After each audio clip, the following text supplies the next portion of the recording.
ఈరోజు వేదిక మీద ఉన్న పెద్దలు జాతీయ అధ్యక్షులు నారా చంద్రబాబు నాయుడు అన్న గారికి, జనసేన అధ్యక్షులు పవన్ అన్న గారికి,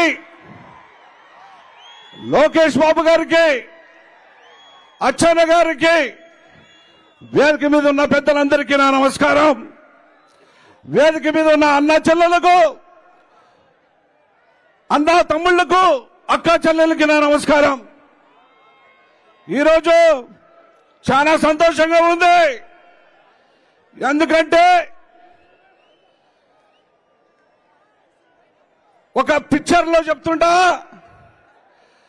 చిన్నతనములోనే పుట్టినప్పుడు ఆ పిల్లవాడు తప్పిపోయిన తర్వాత 15 సంవత్సరాలు అయిన తర్వాత చిరు మీసం వేసుకొని ఆ గ్రామానికి వస్తే ఎంత సంతోషంగా ఉంటుందో, నాకు కూడా అదే సంతోషంగా ఉందని చెప్పి ఈ సందర్భంగా మనవి చేసుకుంటున్నా. ఈ మాట ఎందుకు చెప్తున్నా తెలుసా? 2009 ఎన్నికల్లో నేనప్పుడు తెలుగుదేశం పార్టీలో ఉన్నవాడిని, జడ్పీటీసీగా ఉన్నవాడిని. ఆ రోజు తప్పిపోయిన వాడు ఈ రోజు నేను ప్రత్యక్షమయ్యాని చెప్పేసి ఈ సందర్భంగా మనందరికీ మనవి చేసుకుంటున్నా. అన్నలారా, 5 కోట్ల ప్రజలు కూడా మనందరం కలిసికట్టుగా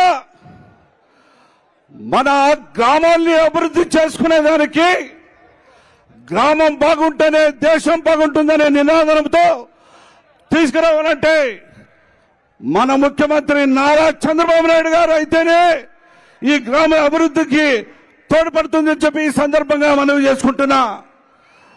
పెద్ద అయినా చంద్రబాబు అన్న గారు, నేను మనవి చేసుకుంటున్నా, ఎస్సీ ఎస్టీ బీసీలకు స్వతంత్రం కావాలన్నా, అన్న మా పల్లి భాషలో చెప్తారు, అన్న దేశాంతరం పోయినా స్వతంత్రం కావాలని చెప్పేసి మా వాళ్ళు అడుగుతారన్నా.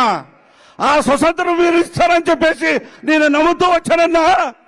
ఈ మాట ఎందుకు చెప్తున్నానంటే, జిల్లాలో ఎస్సీ సోదరులు, ముస్లిం సోదరులు, బీసీ సోదరులు ఎంతోమంది ఉన్న ఎమ్మెల్యేలకు వాళ్ళకి మద్దతుగా ఒక ఆర్ని ఇన్ఛార్జి ఇచ్చి వాళ్ళకి పెత్తనం నడిస్తే వాళ్ళకి స్వతంత్రం ఎక్కడ ఉంటుందని చెప్పేసి ఈ సందర్భంగా నేను మీకు తెలుపుతున్నా.